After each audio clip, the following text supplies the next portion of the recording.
So now we're going to study how atoms react with another atom. So this is possible due to the intermolecular forces of attraction. Basically, this answers the question, why does alcohol evaporate faster than water? It can also answer the question, why does oil float on water instead of mixing? So when you're washing the dishes, if you're going to use just water, you cannot remove the oil. But if you put detergent or a surfactant, you can now remove the oil. So how do these things work? Intermolecular forces of attraction, based on the word inter or the prefix inter, it is an attraction between molecules. Okay, again, this is between molecules. Last time we studied chemical bonds. So chemical bonds, these hold atoms together within a molecule, and we call it an intramolecular force. Okay, intra, within. This is important because they determine the physical properties of substances. So they determine the boiling point and melting point, viscosity or how liquids flow, their solubility. And they also explain the state of a substance. Like, for example, olive oil is liquid at room temperature. Pero yung butter or margarine, solid at room temperature. They also play a role in biological molecules like DNA and proteins. Now, there are different types of intermolecular forces. And the first one is the London dispersion forces. London dispersion forces are weak intermolecular forces that are present in all molecules. So regardless if it's polar or non-polar, lahat sila merong London dispersion force or LDF. Now, this is caused by the temporary shifts in electron clouds, or basically asymmetry or unequal distribution of electrons. So that will create an instantaneous dipole. Now, I want you to look at this diagram. So remember, we said that electrons, they roam around or orbit around the nucleus. So at one point in time, let's say this electron will bump to another electron, and this electrons will bump to another electron. Or basically, they just went to one side because the movement are random, right? So at one point, they will just go to this side, creating an instantaneous dipole. Okay, instantaneous dipole because it happens in an instant. Also, it's very short-lived or fleeting. So when that happens, you have an instantaneous dipole. You have partially positive side and partially negative side. When this atom that has charge finds another atom that has equal distribution of electron, what these electrons will do, it will push the electrons of this atom away from it. Because remember, like charges, repulsion. So these electrons will push the electrons toward the other way, attracting the positive side of this atom. Okay, that is what we call an induced dipole. Induced because this was just forced by this atom. That is a London dispersion force. Electrons are constantly moving around.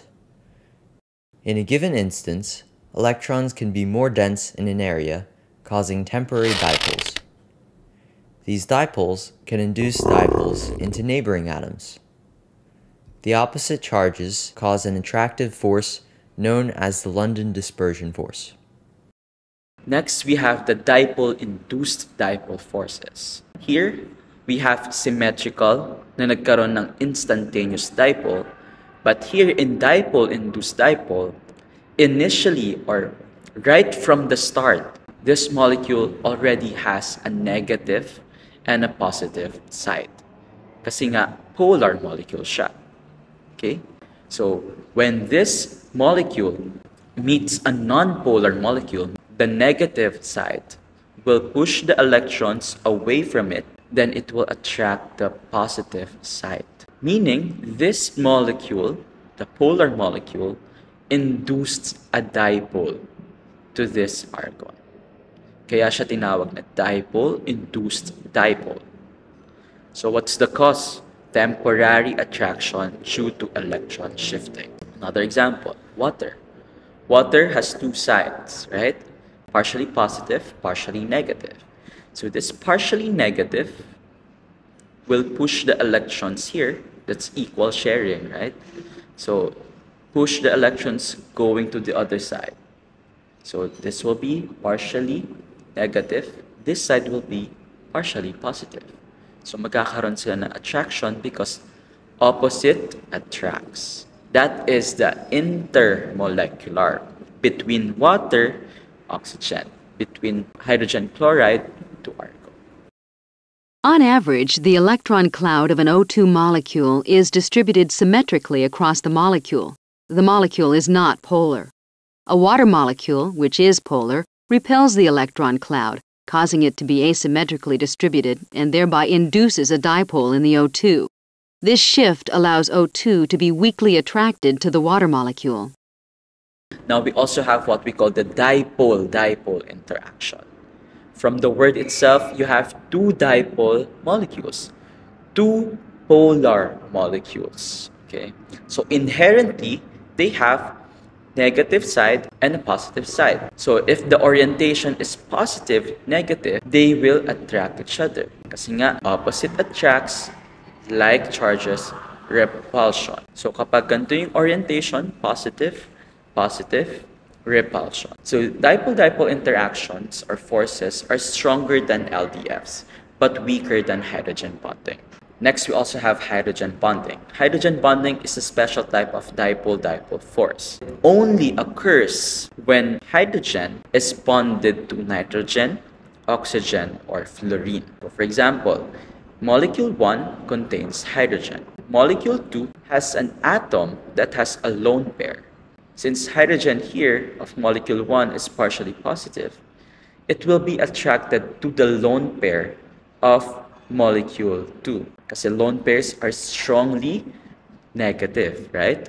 And they're stronger than the normal dipole-dipole interaction. So if you look at this picture, this hydrogen here bonds to the oxygen of another water molecule. Same here.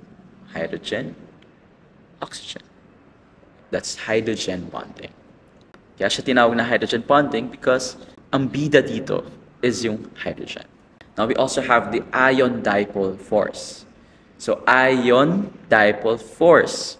From the word itself, you have an ion and a molecule that has permanent pole. Okay, so this occurs between ions and polar molecules. Since anions are negatively charged, they will be attracted to the partially positive side of the polar molecule.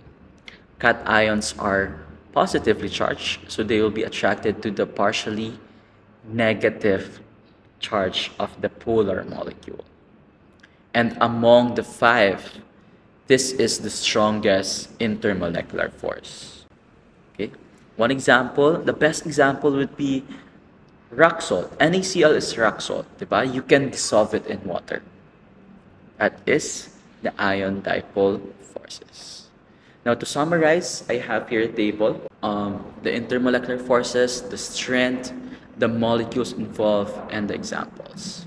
Now take note, these intermolecular forces influence the boiling point or the properties of substances. Okay? So this should be given by this table. So for the boiling point and melting point, weak intermolecular forces such as LDF, the boiling points are low because the molecules are weakly attracted to each other. So they're easy to separate. But just like in life, if two boyfriends and girlfriend have like a weak connection or a weak relationship, inagaw ng other party yung boyfriend or girlfriend, they will easily break up. Same here. Kapag yung attraction is weak, like LDF, the property is low. Okay?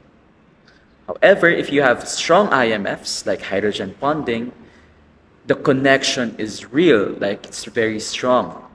It would require more energy to break them, leading to higher boiling points and melting points. Okay? Same in solubility. Weak IMFs, they dissolve in non-polar solvents kasi nga like dissolves like. So nonpolar, they mix well with other nonpolar substances. Strong IMFs, they dissolve in polar solvents. Viscosity. Weak IMFs, they flow easily. They allow molecules to move past each other with little resistance. If the IMF is strong or thicker liquid, mas mabagal. Evaporation rate. Weak IMFs, they evaporate easily because they can escape the gas into the gas phase without needing too much energy, without effort. But if the IMFs are stronger, the molecules or the atoms are held strongly, it would require more energy for molecules to evaporate or go to the gas phase. That's the end of intermolecular forces.